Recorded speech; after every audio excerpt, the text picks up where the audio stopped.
A Child is Born, Chapter 3, from book Arthur the Walking, Founder of Britain and His People of the Dark Ages, by Alan Wilson and Baram Blackett.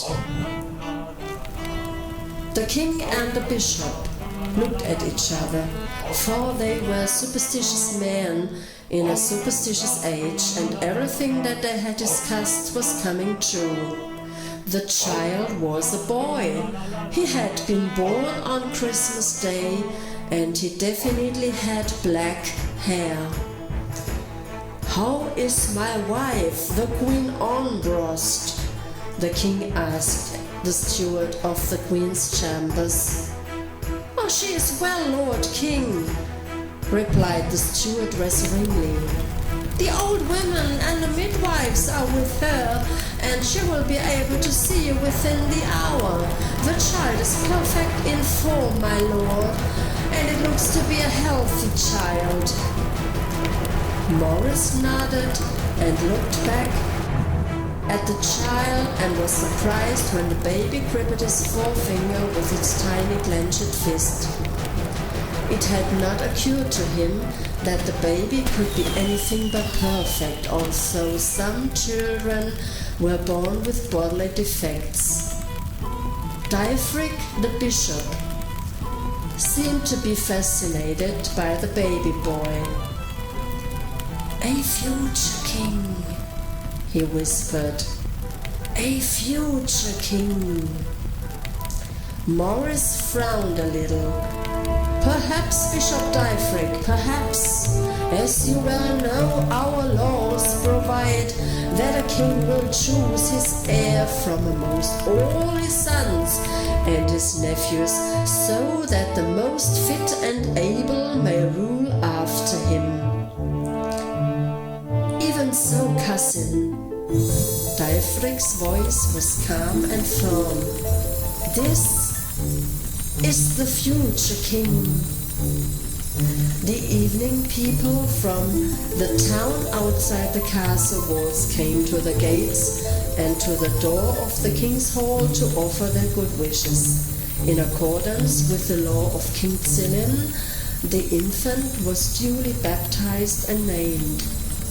A procession of heavily wrapped figures from the king's household, led by the king carrying his infant son and accompanied by the Bishop Difric, went quickly down to the little chapel by the river. Soldiers of the king's bodyguard went ahead of them and marched alongside carrying torches which flamed red and yellow, casting strange orange shadows over the snow-covered ground.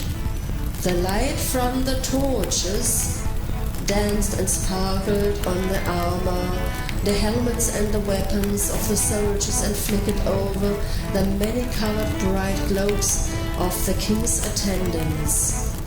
And so the baby Arthur was born and christened on Christmas Day in the year 503 after Christ. And his father, the king of Glamorgan and Gwent, the 36th ruler of the dynasty, carried him back quickly through the snow and the evening winds, back to the warmth and safety of the queen's chambers. The king spent an hour with his wife, and then that night, on the day considered holy by the Christians, there was rejoicing in the great hall where the king feasted. And when the bishop agreed that levity and celebration was called for on such an occasion, and they were all in very high spirits. The following day, messages were sent to the High King in the mountains, and the news that Morris had a son spread across the land. 6 weeks later, over 100 miles away, to the southeast, the wife of Hordwulf the Saxon also gave birth to a son, her 6th child and her 3rd son. They called him Coelred. He was born in the stout log cabin which his father had built in the expanding Saxon village, and the rains of February beat down upon the rough thatched roof, and the winter winds whined through the leafless branches of the woods. This child, the Saxon child, Coelred, had fair, yellow hair,